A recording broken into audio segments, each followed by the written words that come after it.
Hello, my name is Karrie and I'm from Kurrent Motion Hoops. Today I'm going to share with you the basics of on-body waist hula hooping. When we think of hula hoops, this is the first thing we think of, is the swinging it around your tummy and keeping it in that movement. You may have been able to do this as a child, and as an adult you just can't quite get it. And the first thing I can tell you is it's not your fault, it's the hoop's fault. What you need is a bigger hoop. The bigger the hoop, the easier it is. It gives you more time to find your rhythm.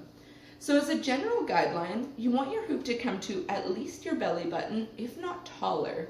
So bigger equals slower. You can think of it as the circumference of the hoop as it passes around you, giving you more time because there's more hoop available to you. Kids' hoops tend to be quite small, also very light. While this hoop isn't excessively weighted, it is about 2 pounds, so it's heavy enough you feel it on your body, know when to pump back, but it's not going to cause discomfort.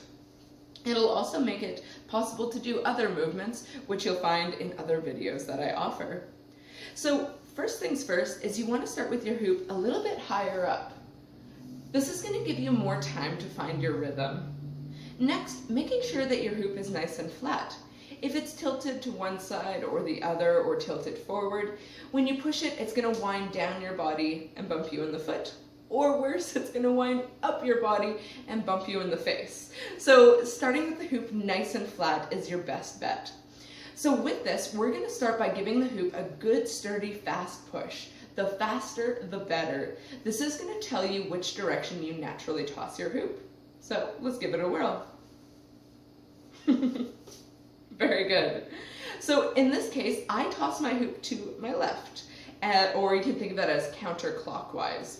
So there's really no rhyme or reason to which direction you toss your hoop. It's simply what feels comfortable to you.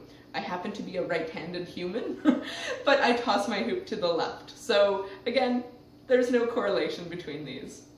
So now that we know which direction we toss our hoop, we're going to change how our stance is. If your feet are side by side or about shoulder width apart, making a front to back movement naturally takes you right off of your balance. So we're going to change this a little bit. We're going to place, in my case, I hoop to the left, so I'm going to place my left foot forward. If you hula hoop to your right, you'll place your right foot forward. What this does is it gives you a good sturdy base, so you're able to control your movements better. Now taking note of that front foot, wherever it's pointing, you're going to face that same direction. So this naturally squares your shoulders forward as well as your hips, and you're able to move in a front to back motion. A common misconception is that you need to make a full circle to keep the hoop spinning, but it gets weird really fast. So it's actually more of a front to back or a side to side, which I'll get to in a little bit here. So with that front to back motion, what you're going to be focusing on is pushing the hoop with your tummy. So with the hoop nice and level, you're going to give it a good sturdy fast push. I liken it to slamming a door. Giving it a fast push gives you more time to find your rhythm. So giving it that push and beginning to pump front to back, front to back. This allows you to move within the range of motion of your hips and your knees, so it's most kind to your earth vehicle. So this front to back motion, I'll show it to you from the side.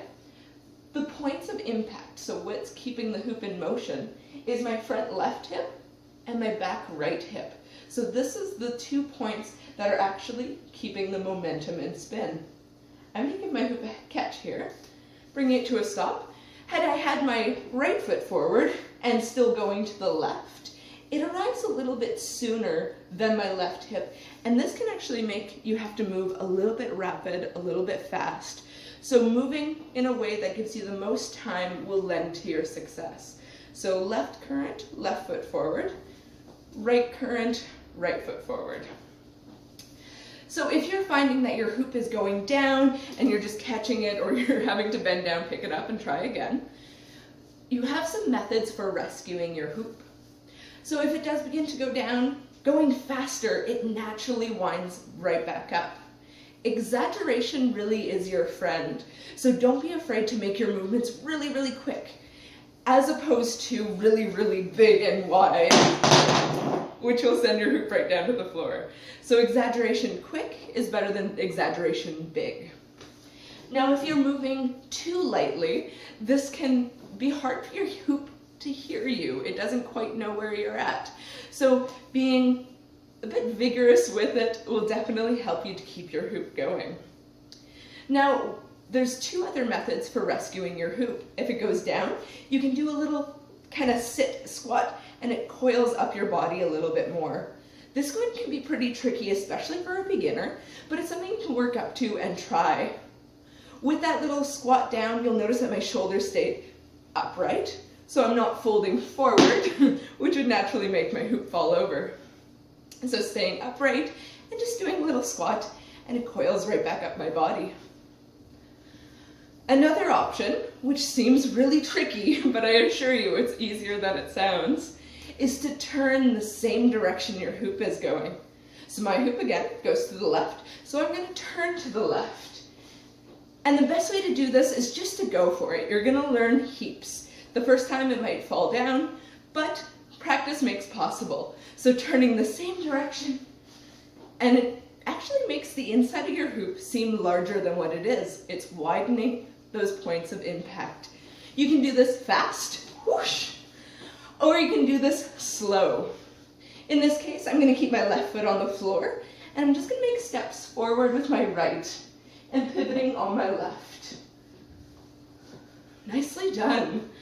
Some things to note with this, I see it all the time. People want to look down, and naturally your hoop is going to begin to tilt. Your shoulders come forward, your chest comes down, and before you know it, you're doing the booty bump.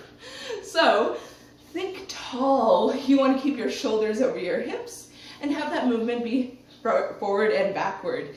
Thinking tall keeps your head upright as well, and with this looking down motion, it's going to actually change your abdominal muscles. It'll elongate your spine, and no matter what, there's going to be a delay between your eyes, your brain, and your body.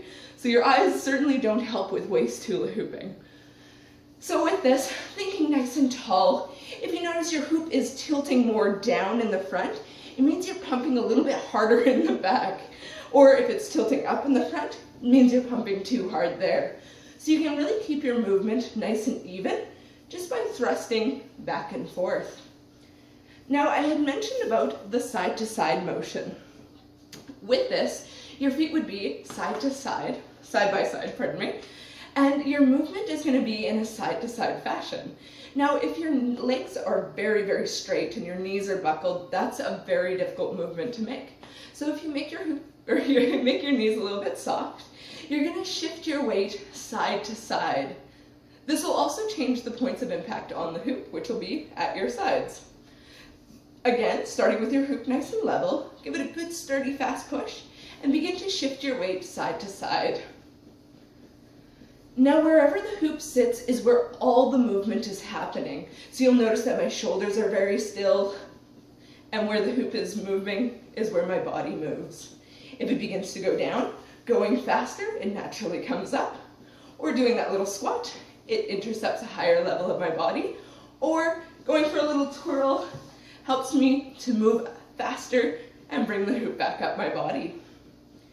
Now, we all come in different shapes, different sizes, so it really is trial and error, just finding out what's best for you.